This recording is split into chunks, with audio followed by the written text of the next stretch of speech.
hope you're doing good today. I've got my Christmas jumper on today. Do you like the snowflakes? I'm going to read to you today one of my very most favourite stories. You might already know it. It's the Gruffalo's Child. I'm very excited to read this one. Are you ready? The Gruffalo said that no Gruffalo should ever set foot in the deep, dark wood. Why not? Why not? Because if you do, the big bad mouse will be after you. I met him once, said the Gruffalo. I met him a long, long time ago. What does he look like? Tell us, Dad. Is he terribly big and terribly bad? I can't quite remember, the Gruffalo said, and he thought for a minute and scratched his head. The big bad mouse is terribly strong, and his scaly tail is terribly long. His eyes are like pools of terrible fire, and his terrible whiskers are tougher than wire. One snowy night, when the Gruffalo snored, the Gruffalo's child was feeling bored. The Gruffalo's child was feeling brave, so she tiptoed out of the Gruffalo cave. The snow fell fast and the wind blew wild. Into the wood went the Gruffalo's child.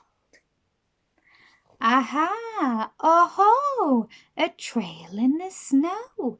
Whose is this trail and where does it go?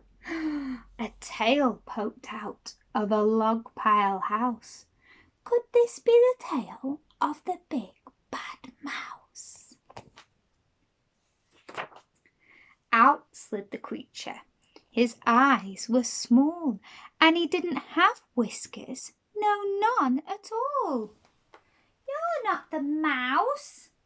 Not I, said the snake. He's down by the lake, eating Gruffalo cake. The snow fell fast and the wind blew wild. I'm not scared, said the Gruffalo's child. Aha! Oh-ho! Marks in the snow. Whose are these claw marks and where do they go? Two eyes gleamed out of a treetop house. Could these be the eyes of the big bad mouse? Down flew the creature. His tail was short and he didn't have whiskers of any sort. You're not the mouse. True, not I. He's somewhere nearby, eating Gruffalo pie. The snow fell fast and the wind blew wild. I'm not scared, said the Gruffalo's child. Aha! Oh-ho! A track in the snow. Whose is this track and where does it go? Whiskers at last and an underground house. Could this be the home of the big bad mouse? Out slunk the creature. His eyes weren't fiery. His tail wasn't scaly. His whiskers weren't wiry. You're not the mouse. Oh no, not me. He's under a tree, drinking Gruffalo tea. It's all a trick, said the Gruffalo's child, as she sat on a stump where the snow lay piled.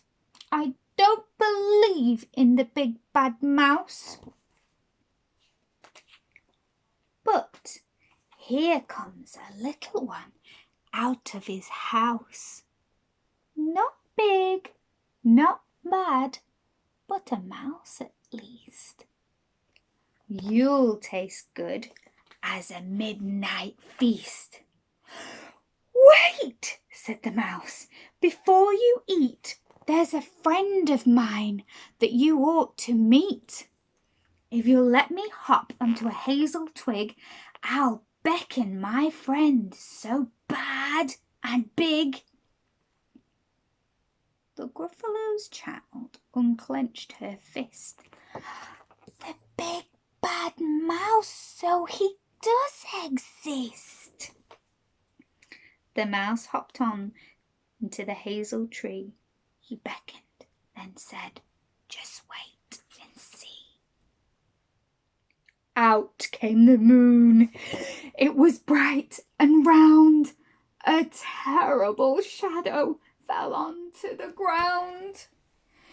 "Who is this creature so big, bad and strong? His tail and his whiskers are terribly long. His ears are enormous, and over his shoulder he carries a nut as big as a boulder."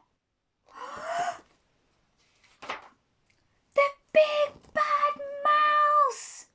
yelled the Gruffalo's child.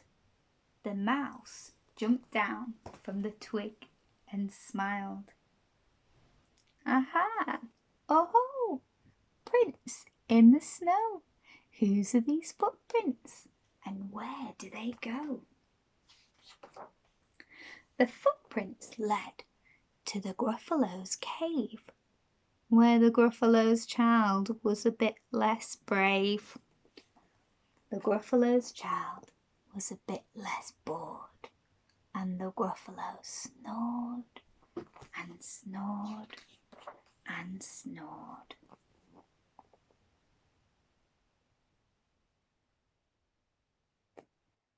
I hope you like that one as much as I do. Have a lovely day.